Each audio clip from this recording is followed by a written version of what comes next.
Welcome back to Regular Guys Outdoors. I'm Chris, and this is my first pronghorn hunt. A number of years back, I had a tag on Fort Carson, but a unit changed their training schedule, and so I couldn't use my tag. Turns out it was my unit, so I wouldn't have been able to use it anyway.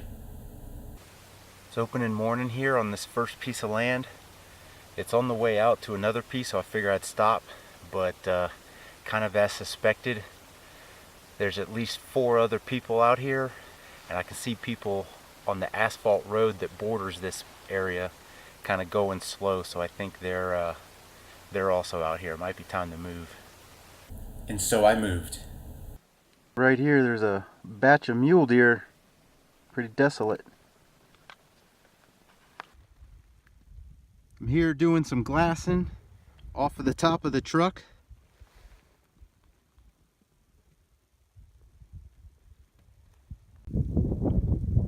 Gonna head down this road, walk that fence line. It's got a lot of brush on it. Might give me cover if I need to move. And there's some standing water right there. It's gonna get warm today, so backside of that hill might have some travel. Well, taking a little break here. Sitting here relaxing a little bit. Eating some goose jerky and granola bars. Goose jerky's not bad. It's a little better than the venison and elk I made in the same batch, so.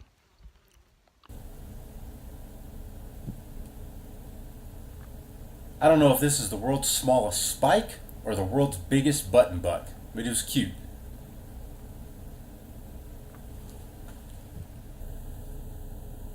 I didn't see any pronghorn that day, but driving out to the campsite,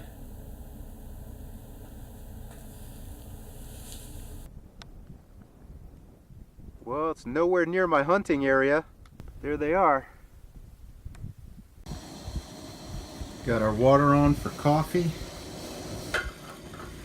And we're gonna have soup tonight. What shall we have? I'm thinking some New England clam chowder.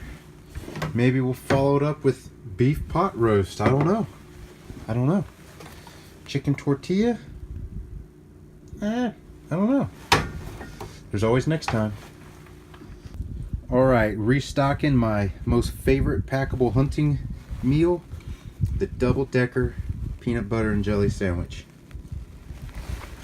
Use peanut butter with whole wheat and you end up with a complete protein, plenty of fiber, plenty of carbs, plenty of calories. Won't go bad if you hit some warm weather very quick. Much better than a ham with mayo, that's for sure. Well, it's 17:45 and I finished dinner, dishes, and really all I got to do is blow up my air mattress and throw out my sleeping bag. This is how I'm gonna roll for the rest of the times I come out here, so I won't bore y'all with any more of that stuff. But it's only 5:45 and I don't have to really get up till 5, maybe 6 o'clock. So I don't know what I'm gonna do. I don't think I'm gonna stay in my sleeping bag for 12 hours. I don't know if I can do that. It's kind of boring. That morning I met up with a guy on the hillside named Brian. We went after a herd of pronghorn that was down below us. And they're just over this rise, but when we got there they were gone. They totally gave us the slip. No idea where they went. There are 6 mule deer in this frame. Can you count them all?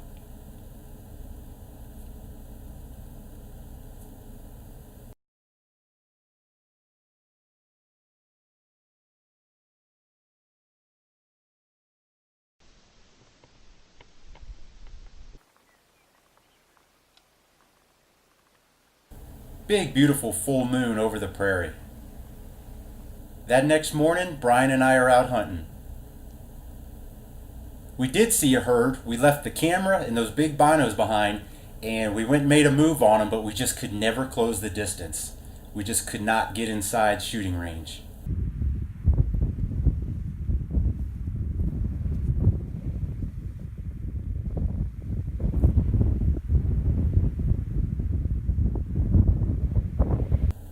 And that wraps us up for that weekend. The following weekend, I head out and I'm out solo. Well, I'm about freezing this morning, and it's coming up on legal light. I got a 2.25 mile walk out to the east. You hear the windmill going, pretty good breeze. I'm freezing, but I think by the time I get there, my pack is going to warm me up. Hopefully I'm not sweating too much. Try to dress down for walking. Put on another layer when I get there. Up on that hill, it's a solid mile away. Right at the bottom of that dark stuff, there are some pronghorn. There's at least 4. Wouldn't surprise me if there were 20. Well, the update is there's at least 12 of them up there, and they really haven't moved. They seem to be kind of grazing and hanging out right at the bottom of this hill. I could make a stalk that way, I believe, but I still think once I get toward the top of the hill that's between me and them, I'm still going to have too far of a shot. So I guess I'm just going to watch them a while and see if they'll come down this way. Historically, which is only 2 days, I've seen them down in the area where I'm sitting at right now. So I think eventually they'll make their way down here. Hopefully it won't take too long. My back is killing me laying in this position. I lost sight of them for about 20 minutes. I got scared. I thought maybe they were turned back north or were heading due east and I'd never see them. So I head out and I start to crawl up over that hill. I'm creeping and I run right into them.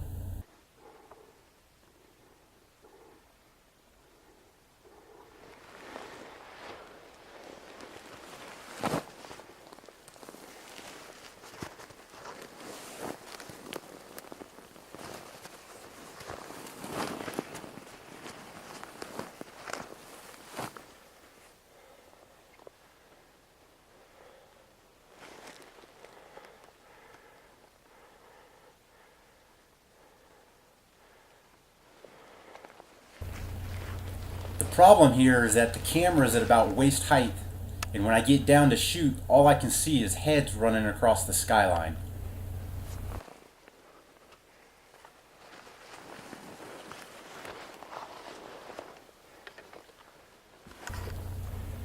So when they get down on the back side of the hill, I pick up, run up, and they're just too far. They're about 500 yards right here.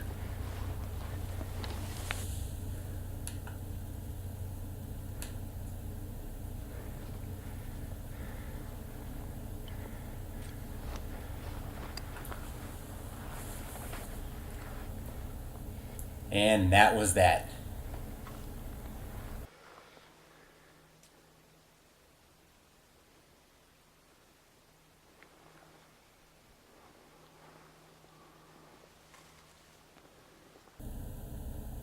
The next morning, I'm up above where I saw them yesterday morning. So if I was here yesterday, they would have come out right underneath me. Well, it might be hard to find antelope with these guys out there. They're actually walking through where I was sitting yesterday morning.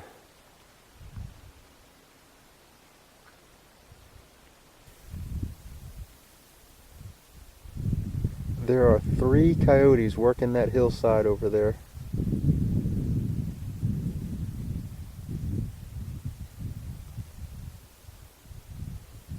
That coyote's working toward me, and I move over, get set up right where it's starting to come up over the crest.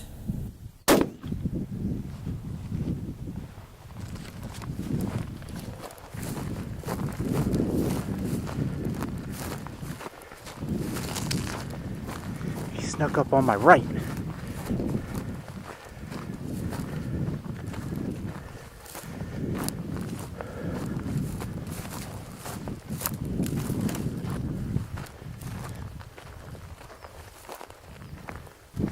Man, that was close. 40 yards.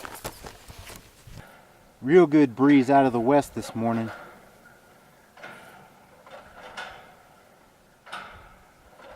Well, it's 1.75 miles where I'm going. It'll be about legal light when I make my left-hand turn to the north. From then on, we're hunting. So right now I've got some mule deer coming out where I expect the pronghorn to come out from. And bedded. Great. There's more to the left of that one, back behind there. There's a herd of them right over there.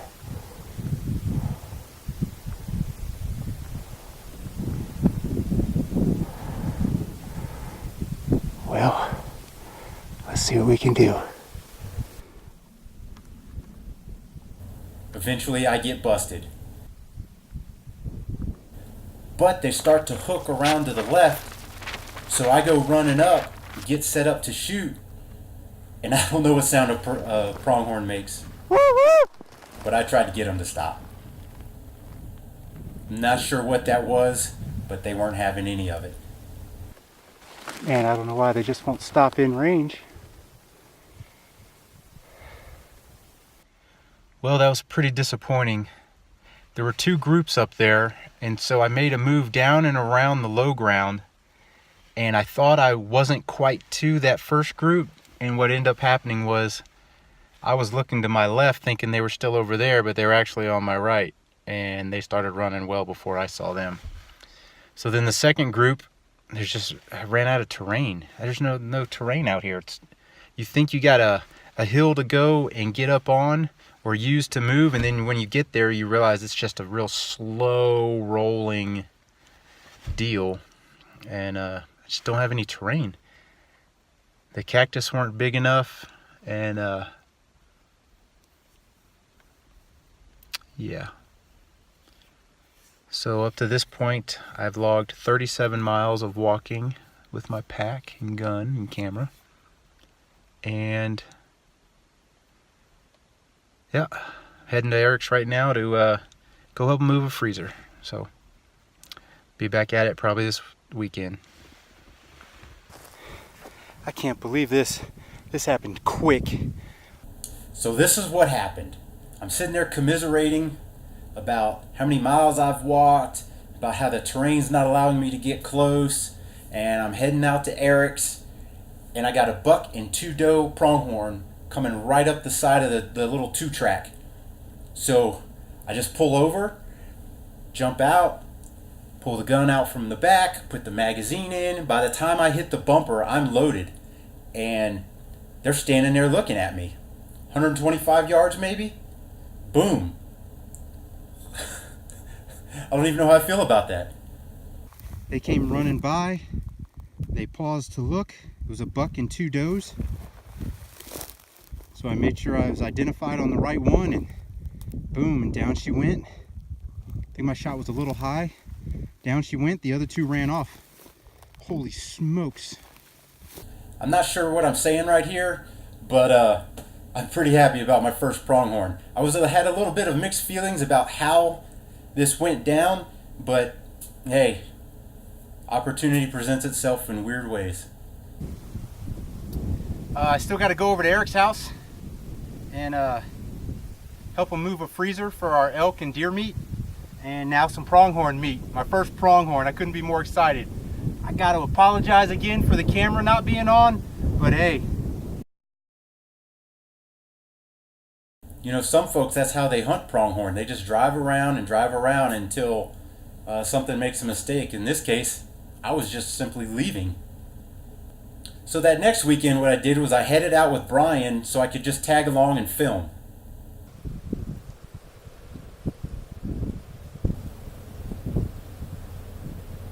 Brian's doing some glassing, and what's he looking at?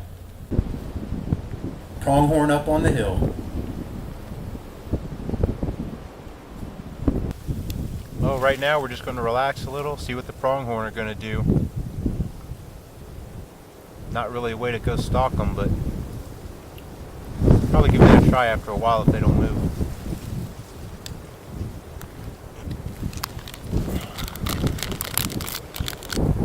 Well, they didn't move, so Brian puts a stalk on.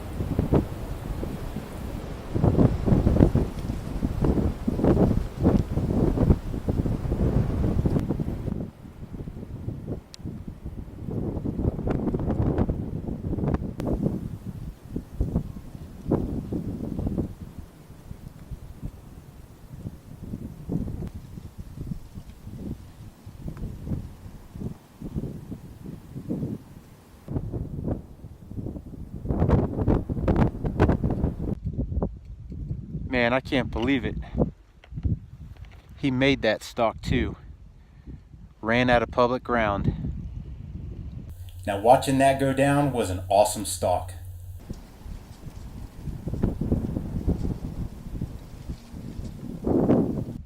Man, those pronghorn, they bedded back down and everything. It's like they know they're on private land.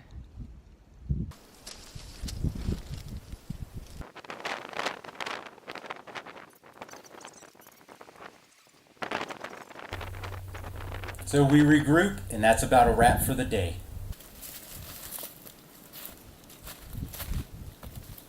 Next morning out, we see pronghorn about 1.25 miles out.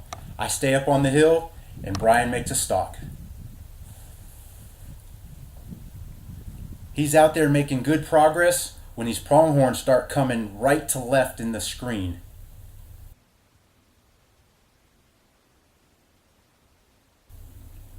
I'm thinking, man, any minute he's gonna get one. But then I realize he can't see him from where he's at. I'm about 130 feet higher in elevation than he is. That grass down there is about 18 inches high, and those cactus are 3 to 4 feet high. I just realized he can't see him, and I got no way to communicate with him.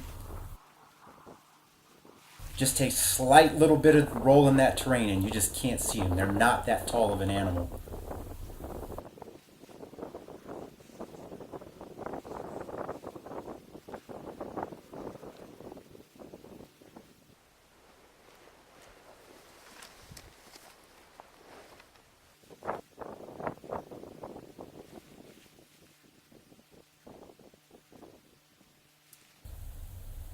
Eventually the game was up. And there they go.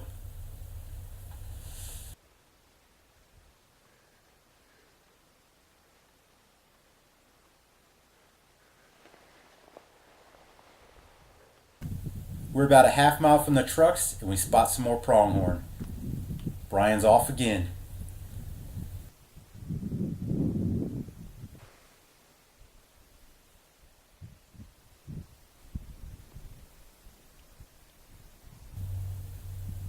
So when these pronghorn clear the crest of that little ridge, Brian picks up and starts running after them.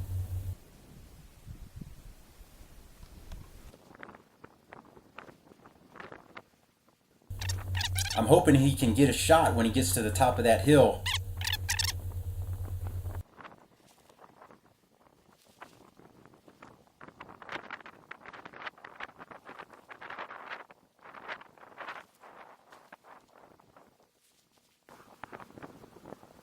But it just wasn't in the cards.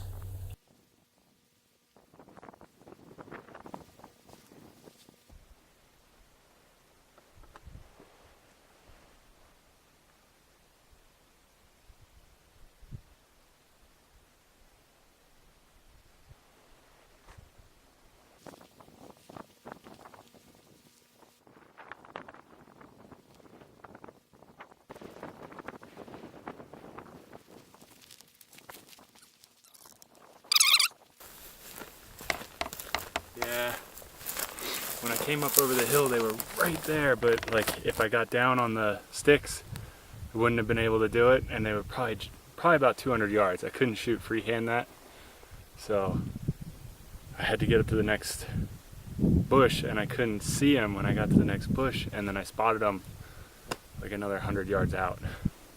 So yeah, and then I just I moved forward another, I don't know, 75 yards, and they just took off out of sight. I was like, yep. It was worth a shot. Yeah. I mean, if I would have gotten him, I could see the truck from where I was. Would have been nice. Oh well. Brian ended up going back out while I was in North Carolina, but didn't have any luck. It was snowy and windy out here, and just no luck. Had a lot of fun hunting those pronghorn. I learned a little something about them, and I hope you like this video. Here's my elk hunt, and here's a duck hunting in North Carolina. Give us a subscribe.